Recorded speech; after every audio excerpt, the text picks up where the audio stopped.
வணக்கம். இன்றைய முக்கிய செய்திகள். காரைக்காலில் ஜிப்மர் மருத்துவமனை 2027க்குள் இயங்கும் என்றும், காரைக்காலில் புதுச்சேரி அரசு மருத்துவக் கல்லூரி அமைக்கும் கோரிக்கையை ஆலோசித்து வருகிறோம் என்று மத்திய சுகாதாரத்துறை இணை அமைச்சர் பிரதாப் ராவ் ஜாதவ் தெரிவித்தார்.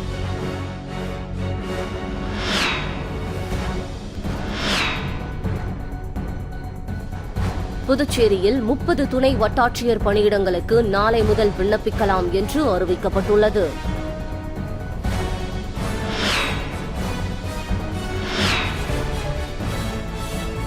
ஆன்லைனில் பணம் செலுத்தினால் அதிக லாபம் கிடைக்கும் என கூறி புதுச்சேரி நபரிடம் ரூபாய் 1.42 லட்சம் மோசடி செய்த சம்பவம் குறித்து சைபர் கிரைம் போலீசார் விசாரித்து வருகின்றனர்.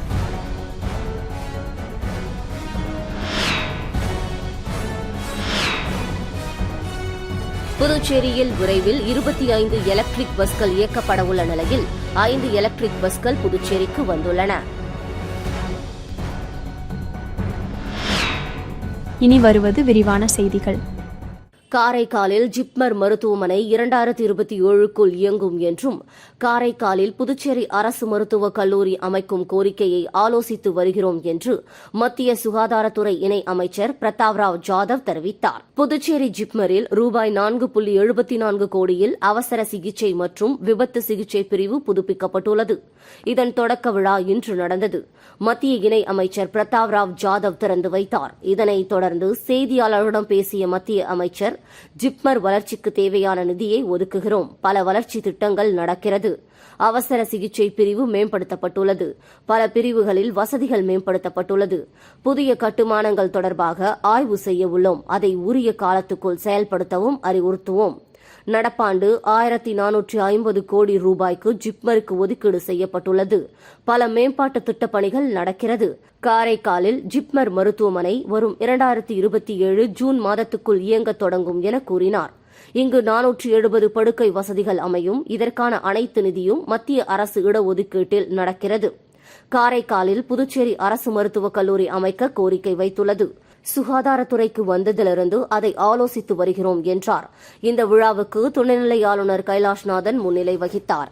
முதல்வர் ரங்கசாமி தலைமை வகித்தார்.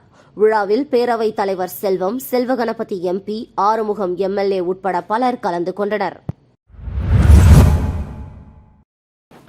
கொரோனா தொற்று பரவி வரும் நிலையில் முகக்கவசம் அணிவது கட்டாயம் இல்லை என மத்திய சுகாதாரத்துறை இணை அமைச்சர் பிரதாப் ராவ் ஜாதவ் தெரிவித்துள்ளார்.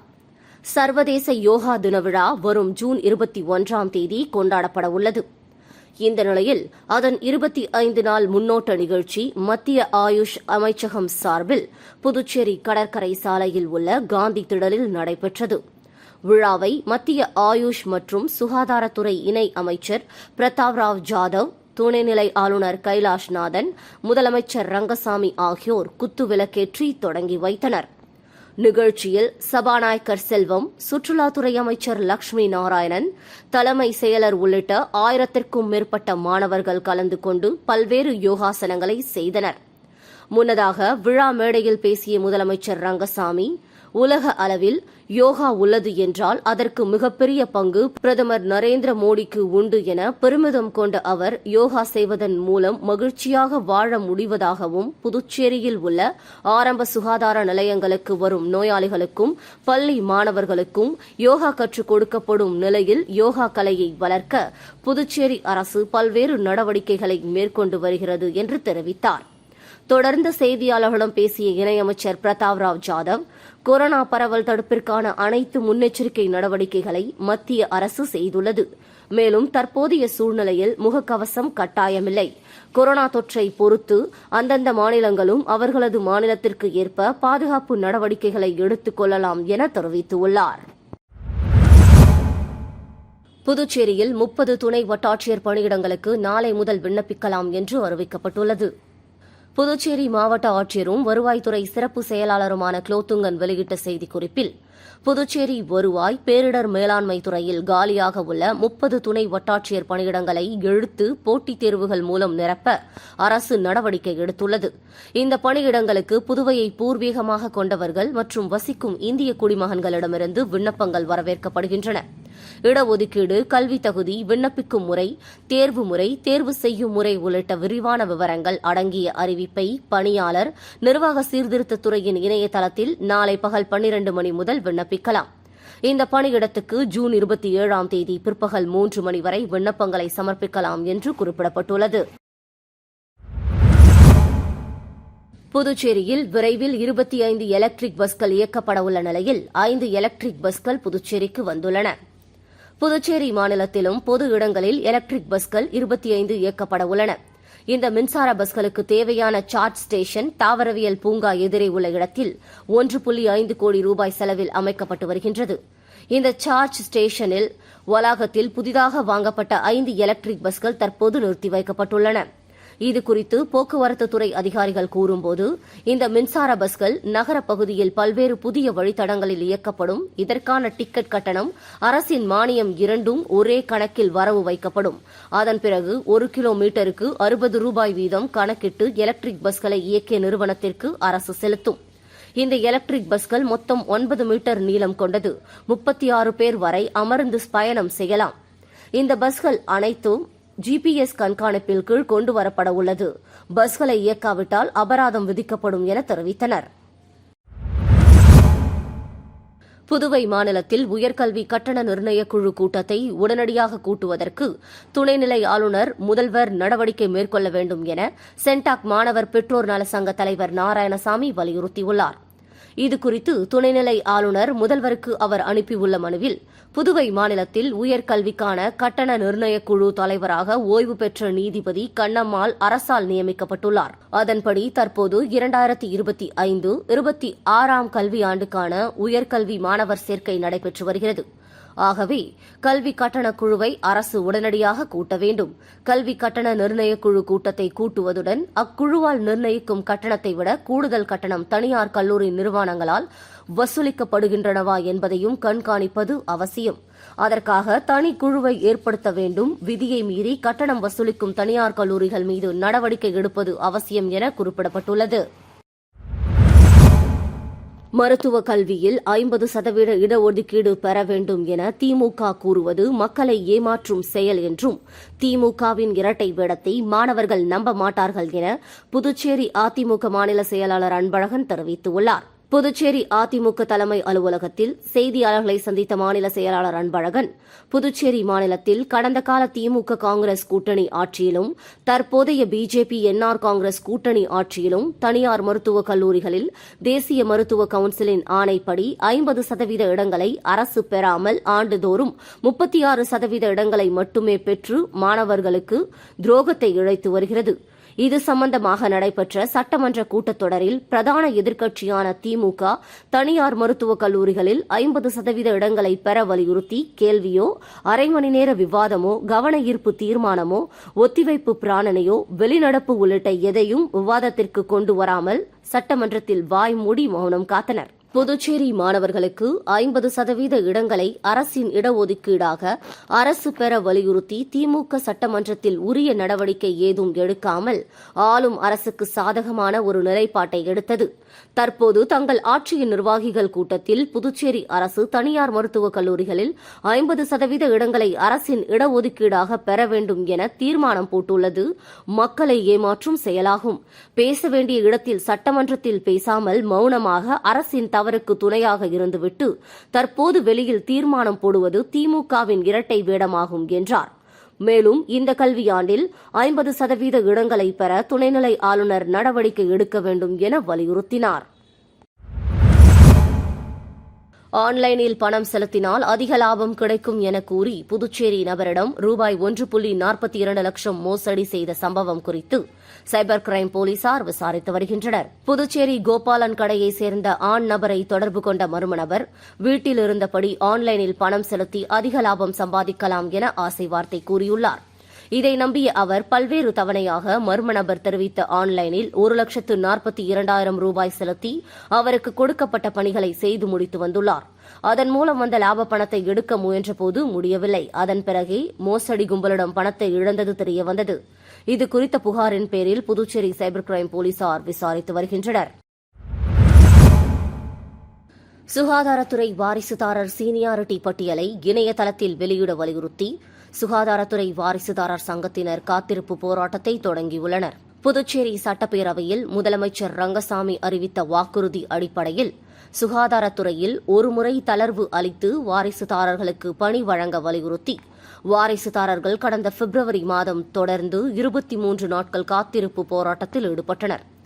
அப்போது அதிகாரிகள் நடவடிக்கை எடுப்பதாக உறுதியளித்ததை தொடர்ந்து போராட்டம் கைவிடப்பட்டது. ஆனால் இதுவரை வாரிசுதாரர்கள் பணி நியமனம் குறித்தும் சீனியாரிட்டி குறித்தும் எந்த அறிவிப்பும் வெளியே வரவில்லை. இந்த நிலையில் சீனியாரிட்டி பட்டியலை தகவல் பலகையில் ஒட்ட வேண்டும் அல்லது இணையதளத்தில் வெளியிட வேண்டும் உள்ளிட்ட கோரிக்கைகளை வலியுறுத்தி சுகாதாரத்துறை வாரிசுதாரர்கள் சங்கத்தினர் சுகாதாரத்துறை இயக்குநர் அலுவலகம் முன்பு காத்திருப்பு போராட்டத்தை இன்று தொடங்கினர்.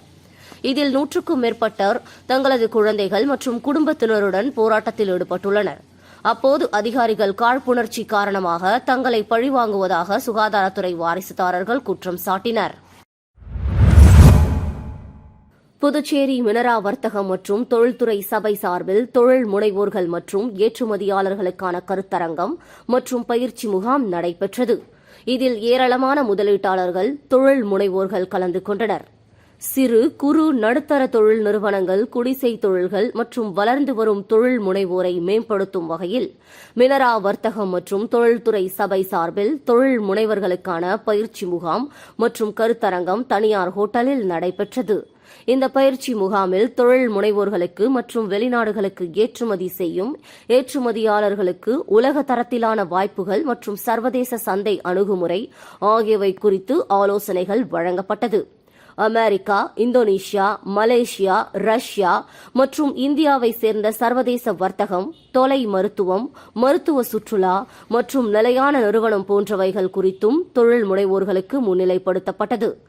இந்த நிகழ்ச்சியில் மலேசிய தூதர் சரவணகுமார் குமாரவாசகம், ஹவாய் நாட்டின் கௌரவ தூதர் ஷேகாவத் அலி அப்துல் காதர், இந்தோனேஷிய வர்த்தக மேம்பாட்டு மையம் இயக்குநர் பிரியா பிரட்டோமே, மலேசிய வெளிவர்த்தக மேம்பாட்டுக் கழக வர்த்தக ஆணையர் வான் அகமது, இலங்கை துணை வர்த்தக அமைச்சர் ஞானதேவா, சபாநாயகர் செல்வம், துணை சபாநாயகர் ராஜவேலு, ஆதி திராவிட நலத்துறை அமைச்சர் சாய் சரவணன்குமார், எதிர்க்கட்சித் தலைவர் சிவா, சட்டமன்ற உறுப்பினர்கள் ஆனிபால் கென்னடி, சிவசங்கரன், அரசு கொறடா AKD ஆறுமுகம், இஸ்லாமிய ஜனநாயக பேரவைத் தலைவர் அப்துல் ரஹ்மான் உள்ளிட்ட முதலீட்டாளர்கள், ஏற்றுமதியாளர்கள் என பலர் கலந்து கொண்டனர். மரக்காணம் அருகே ஞானக்கல்மேடு அருள்மிகு ஸ்ரீ சுயம்பு பூதகாளியம்பாள் திருக்கோவிலில் வைகாசி மாத அமாவாசையை முன்னிட்டு தீச்சட்டி எடுத்தல் விழா நடைபெற்றது. விழுப்புரம் மாவட்டம் வானூர் சட்டமன்ற தொகுதிக்கு உட்பட்ட மரக்காணம் அருகே உள்ள ஞானக்கல்மேடு கிராமத்தில் அமைந்துள்ள ஸ்ரீ சுயம்பு பூதகாளியம்பாள் திருக்கோவிலில் வைகாசி மாத அமாவாசையை முன்னிட்டு தீச்சட்டி எடுத்தல் விழா நடைபெற்றது. இதில் சுற்று வட்டாரத்தை சேர்ந்த 10க்கும் மேற்பட்ட கிராம மக்கள் கலந்து கொண்டு தீ மூட்டி கற்பூரம் ஏந்தி தீச்சட்டி எடுத்து தங்களது வேண்டுதலை நிறைவேற்றினர். முன்னதாக பிரம்மதேசம் வெங்கடேசன் குருக்களால் சிறப்பு யாகசாலை பூஜைகள் நடைபெற்றது. அதனைத் தொடர்ந்து அம்மனுக்கு பால், தயிர், சந்தனம், இளநீர், பன்னீர், பழங்கள், பஞ்சாமிர்தம், தேன் உள்ளிட்ட பல்வேறு திரவியங்களால் அபிஷேகம் செய்யப்பட்டது. இந்த விழாவில் சுற்று வட்டாரத்தை சேர்ந்த ஏராளமான பொதுமக்கள் கலந்து கொண்டு சிறப்பித்தனர்.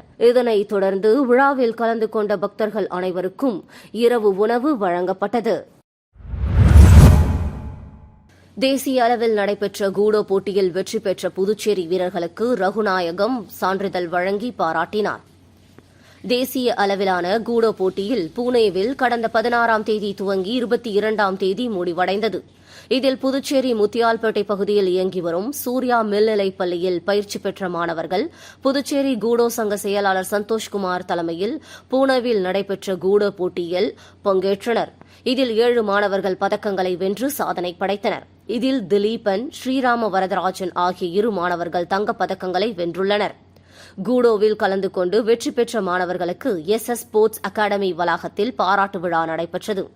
இதில் சிறப்பு விருந்தினராக SP ரகுநாயகம், மாணவர் கூட்டமைப்பு நிறுவனர் சுவாமிநாதன் ஆகியோர் கலந்து கொண்டு கூடோவில் வெற்றி பெற்ற மாணவர்களுக்கு சான்றிதழ்களை வழங்கி பாராட்டு தெரிவித்தனர்.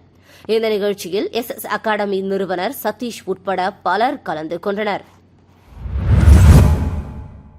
பிச்சவீரன்பேட்டில் வீர இளைஞர் கபடி குழு நடத்திய கபடி போட்டியில் வெற்றி பெற்ற அணிக்கு கோப்பையுடன் ரூபாய் 40,000 வழங்கி முனைவர் லாவண்யா பாராட்டினார். புதுச்சேரி மாநிலம் உழவர்கரை தொகுதிக்கு உட்பட்ட பிச்சைவீரன்பேட்டில் புதுவை மாநில கபடி சங்க அனுமதியுடன் வீர இளைஞர்கள் YLC கபடி குழு நடத்தும் 56ஆம் ஆண்டுக்கான ஆண்கள் மற்றும் பெண்களுக்கான போட்டியை கடந்த 23ஆம் தேதி உழவர்கரை தொகுதி அமமுக மேற்கு மாநில இணை செயலாளர் முனைவர் லாவண்யா கொடியேற்றி போட்டியை தொடங்கி வைத்தார். 3 நாட்கள் நடைபெற்ற கபடி போட்டியின் இறுதிப் போட்டி நேற்று நடைபெற்றது. இறுதிப் போட்டியில் சிறப்பு விருந்தினராக அமமுக மேற்கு மாநில இணை செயலாளர் முனைவர் லாவண்யா கலந்து கொண்டு வெற்றி பெற்ற அணிக்கு பரிசுக்கான வெற்றி கோப்பையுடன் ரூபாய் 40,000 வழங்கி சிறப்பித்தார் மற்றும் போனஸாக 10 வீரர்களுக்கு ஊக்கத்தொகையை ரொக்க பரிசாக வழங்கி பாராட்டினார். முன்னதாக லாவண்யாவிற்கு போட்டியை நடத்தும் நிர்வாகிகள் சால்வை மற்றும் ஆளுயர மாலை அணிவித்து மரியாதை செய்தனர். இந்த நிகழ்ச்சியில் அமமுக தொகுதி செயலாளர் கலியமூர்த்தி, அம்மா பேரவை அம்மா பிரகாஷ், வர்த்தக அணி செயலாளர் தனவேலு, தொகுதி மேலவை பிரதிநிதி லூர்துசாமி, பிச்சைவீரன்பேட் முருகன், ஐயப்பன் செல்வமணி, வேலு, குமார், அன்பழகன், முத்துப்பிள்ளைபாளையம் ராஜு, பிரசாந்த், சிவபாலன், அருள் பாண்டி, ஜெயபால், யுவராஜ், ஐயப்பன், தக்கக்குட்டையை அருள், ராஜாரத்தினம், அமலா, சரளா, மூலக்குளம் திரு உட்பட பொதுமக்கள் பலர் கலந்து கொண்டு நிகழ்ச்சியினை சிறப்பித்தனர். புனேவில் தேசிய அளவில் நடைபெற்ற ஜூடோ போட்டியில் கலந்து கொண்டு வெற்றி பெற்ற மாணவர்களுக்கான பரிசளிப்பு விழா சூர்யா இன்டர்நேஷனல் பள்ளியில் நடைபெற்றது. தேசிய அளவிலான ஜூடோ போட்டி புனேவில் கடந்த 16ஆம் தேதி துவங்கி 22ஆம் தேதி முடிவடைந்தது. இதில் புதுச்சேரி முத்தியால்பேட்டை பகுதியில் இயங்கி வரும் சூர்யா மேல்நிலைப் பள்ளியில் பயிற்சி பெற்ற மாணவர்கள் புதுச்சேரி ஜூடோ சங்க செயலாளர் சந்தோஷ்குமார் தலைமையில் புனேவில் நடைபெற்ற ஜூடோ போட்டியில் பங்கேற்றனர். இதில் 7 மாணவர்கள் பதக்கங்களை வென்று சாதனை படைத்தனர். இதில் திலீபன், ஸ்ரீராம வரதராஜன் ஆகிய 2 மாணவர்கள் தங்கப் பதக்கங்களை வென்றுள்ளனர். ஜூடோவில் கலந்து கொண்டு வெற்றி பெற்ற மாணவர்களுக்கு சூர்யா இன்டர்நேஷனல் பள்ளி வளாகத்தில் பரிசளிக்கும் நிகழ்ச்சி நடைபெற்றது. இதில் சூர்யா மேல்நிலைப்பள்ளி முதல்வர் பெரியநாயகி சிறப்பு விருந்தினராக கலந்து கொண்டு ஜூடோவில் வெற்றி பெற்ற மாணவர்களுக்கு சான்றுகளை வழங்கி பாராட்டு தெரிவித்தார். மீண்டும் இன்றைய முக்கிய செய்திகள். காரைக்காலில் ஜிப்மர் மருத்துவமனை 2027க்குள் இயங்கும் என்றும் காரைக்காலில் புதுச்சேரி அரசு மருத்துவக் கல்லூரி அமைக்கும் கோரிக்கையை ஆலோசித்து வருகிறோம் என்று மத்திய சுகாதாரத்துறை இணை அமைச்சர் பிரதாப்ராவ் ஜாதவ் தெரிவித்தார்.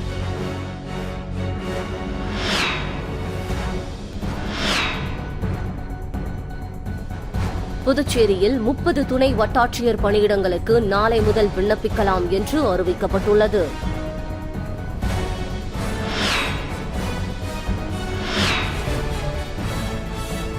ஆன்லைனில் பணம் செலுத்தினால் அதிக லாபம் கிடைக்கும் என கூறி புதுச்சேரி நபரிடம் ரூபாய் 1.42 லட்சம் மோசடி செய்த சம்பவம் குறித்து சைபர் கிரைம் போலீசார் விசாரித்து வருகின்றனர்.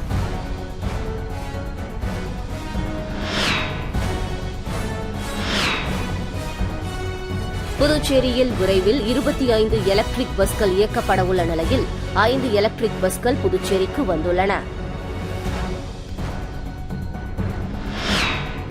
செய்திகளை துல்லியமாகவும் தெளிவாகவும் தெரிந்து கொள்ள கிரியேட்டிவ் மீடியா யூடியூப் சேனலை சப்ஸ்கிரைப் செய்து கொள்ளவும். நன்றி, வணக்கம்.